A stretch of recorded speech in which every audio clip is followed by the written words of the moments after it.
Свистит ремень генератора и выносит мозг. Этот противный звук знаком многим. То пропадает, когда даешь газу, то появляется, когда включаешь свет, печку или кондиционер. Почти всегда причина ремень. Пересох, потрескался или просто ослаб. Но бывает хуже. Ремень новый, натянут как надо, а свист все равно есть. Либо ремень не того качества, либо генератор с подшипниками на исходе.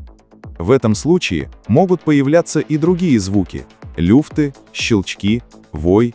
Они не зависят от нагрузки и погоды. А чтобы не мучиться с натяжкой, ставь универсальный стальной кронштейн с регулировкой. Точное натяжение, меньше нагрузка на генератор – решение для всего семейства Калина и Гранта.